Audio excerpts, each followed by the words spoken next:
तो इसलिए वो हरियाणा वालों को अच्छी तरह जानते हैं। अब इन्होंने इतनी अच्छी कविता पिता पे सुनाई, इनके पिता ऐसे हैं तो लिख दी।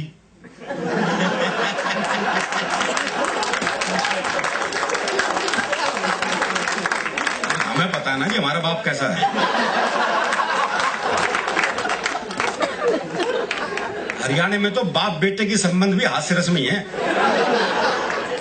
वो एक बेटा रात को 9 से 12 पिक्चर देखने जा रहा था, तो बाप ने कहा अगर जागता हुआ हूं तो दरवाजा खोल दूंगा, लेकिन अगर सोते को जगा दिया तो फिर नहीं खोल लूं। अब वो रात को 1 बजे लड़का वापिस आया, तो बोले कैसे पता लगे बापू सोवे है जाग गए है?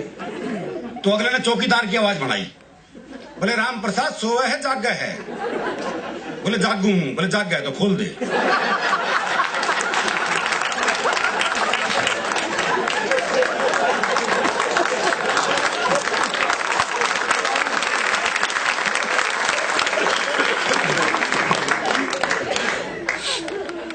आलोक भाई ने बहुत बढ़िया बढ़िया गजलें पढ़ी, तरबूज के माध्यम से क्या चिंतन परक कविता सुनाई। विनय विश्वास जी ने बहुत चिंतन परक कविताएं सुनाई। अब मेरे से आप ऐसी उम्मीद न रखें। हरियाणा का आदमी को ज्ञान ध्यान की बात कर नहीं सकता। हरियाणा का आदमी ना ज्ञान लेता ना देता। एक बार हमने कुरुक्षेत्र में भगवान कृष्ण जी से ज्ञान ले लिया था, उसके बाद से ज्ञान लेना बंद कर दिया।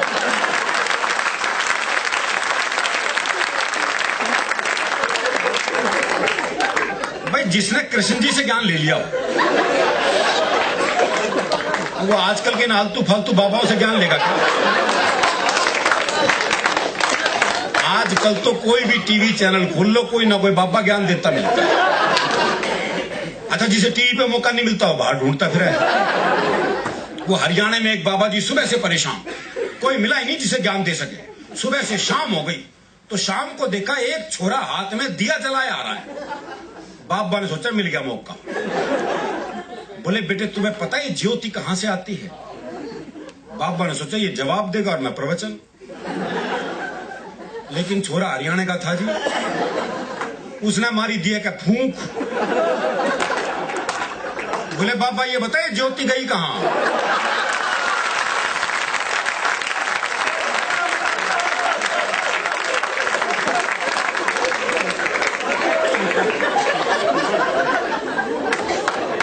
वो आजकल हर एक स्कूल में योग टीचर लग गए। वो दिल्ली में एक योग टीचर बच्चों को योग सिखा रहा था। बोले बच्चों सीधे लेट जाओ।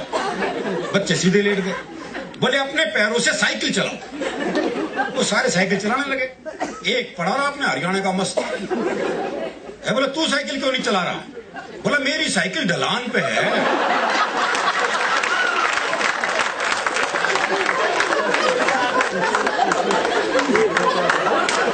सिखा लो इन्हें योग। दरअसल ये आजकल के बच्चे साहब टीवी कंप्यूटर युग के बच्चे हैं। बल्कि मैं तो कहता हूं 1990 के बाद से बच्चे तो पैदा ही नहीं हो रहे, बाप ही पैदा हो रहे। इनसे बहस कर ही नहीं सकता। वो क्लास में टीचर ने सवाल कर दिया, बोले जिसे सुनाई नहीं देता उसे क्या कहते हैं? तो एक बच्चा खड़ा होकर बोला जिसे सुनाई नहीं देता उसे तो कुछ भी कहो।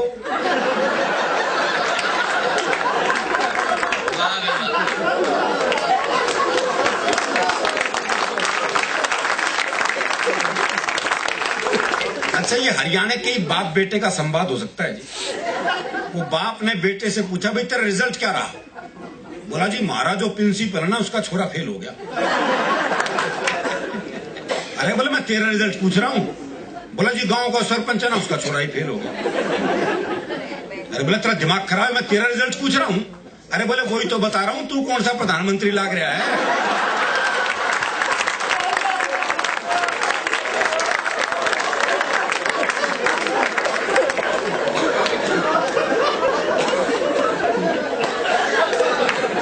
अच्छा, हरियाणा में ये वृद्धाश्रम की भी समस्या नहीं मिलेगी आपको।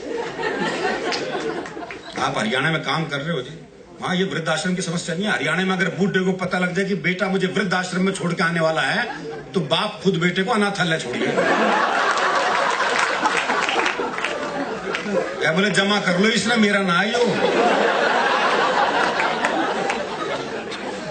हमारी संस्कृति थोड़ी सी अलग है। दरअसल क्या हरियाणा का आदमी फुर्सत में रहता है, इसलिए हास्य रस में रहता है। हास्य के लिए थोड़ी फुर्सत की जरूरत है। वो एक ने एक रिक्शे वाले को आवाज दी, बोले खाली है? बोले हाँ। बोले आप फिर ताश खेलते हैं।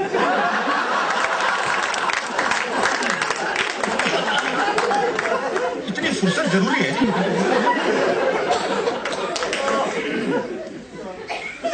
और जहां तक प्रेम की बात है तो हरियाणा में तो हम तो प्रेम भी लिख नहीं सकते। आगे तो कोई भी नहीं लिख सकेगा जी। सौंदर्य वर्णन अब आपको सुनने को नहीं मिलेगा। पहले बड़ा नक्शिक वर्णन करते थे कवि, अब करके दिखाएं, घूरने के आरोप में बंद हो जाएंगे। अब ये काम खत्म हो गया। अब श्रृंगार रस तो बहुत ही मुश्किल में आ गया। अब तो कवित्रियां पुरुषों के सौंदर्य पे ही लिखेंगे। ये इनको घूरने का अधिकार है, कोई दिक्कत नहीं। अब हमारे दिन फिरने वाले हैं।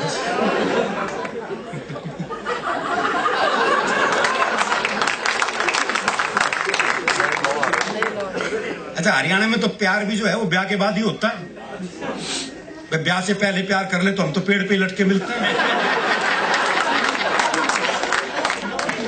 तो हमारे हरियाणा में तो प्रेम बड़ा मुश्किल है। वो एक लड़के ने एक लड़की से कहा, बोले मैं तेरे से ब्याह करना चाहता हूं। तो लड़की बोली, ये पुराना तरीका है, किसी नए ढंग से प्रपोज कर। तो लड़का बोला, ऐसा है तू मेरे छोरे से अपनी चिता में आग लगवाना पसंद करेगी?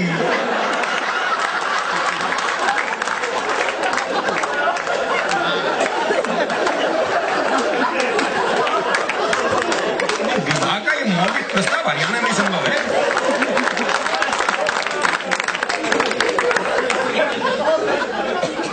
वो एक लड़के ने एक लड़की से कह दिया आई लव यू। लड़की ने मारा खींच के थप्पड़। बोले फिर से कहिए। बोले जब सुना ही नहीं था तो मारा क्यों?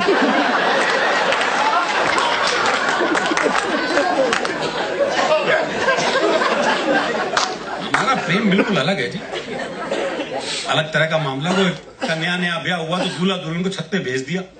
वहां उसने देखा लुगाई बड़ी सुथरी, क्या बोले लड्डू खावेगी? देखो ये प्रैक्टिकल बात।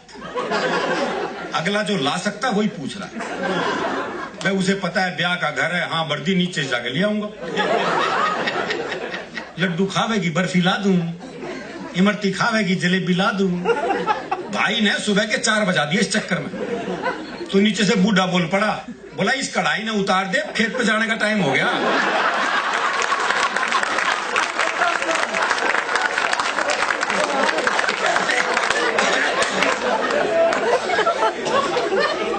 वो मेरे एक दोस्त हैं प्रहलाद जी, उनकी पत्नी का अपहरण हो गया।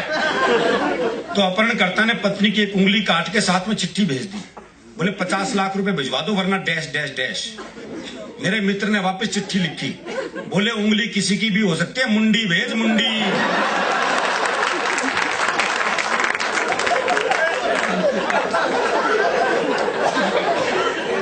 हमारा प्रेम भी बिल्कुल अलग तरह का है।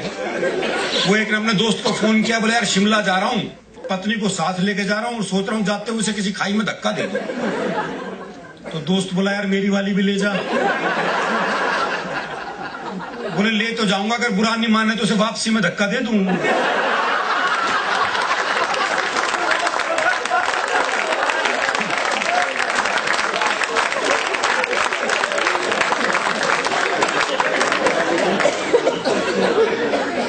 और ये प्रेम मनुष्यों का क्या, पशु पक्षियों तक का हमारे यहाँ ऐसा है।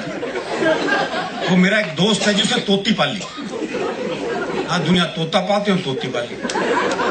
3 दिन के लिए तो कहीं बाहर जाना था। बोले यार क्या करूं, कौन दाना पानी देगा, बड़ा चिंतित हूं। मैंने कहा मेरे घर छोड़ जा, 2 तोते हैं, उन्हें दाना पानी देता हूं, इसे भी दे दूंगा। बोला भाई तेरे 2 तोतों के बीच अपनी तोती छोड़ दूं ना। मैंने कहा नहीं यार मेरे तोते बड़े धार्मिक हैं, तो खुद देख ले आके। अच्छा उसने देखा बकायदा गीता के श्लोक पढ़ रहा हूं, एक कुरान की आयतें पढ़ रहा हूं। बोले बड़े धार्मिक है, कोई खतरा नहीं। उसने तोती छोड़ दी। जैसी तोती पिंजरे में गई तो एक तोते दूसरे को कोहनी मारी। अरे बोले पूजा पाठ बंद कर, दुआ कबूल हो गई।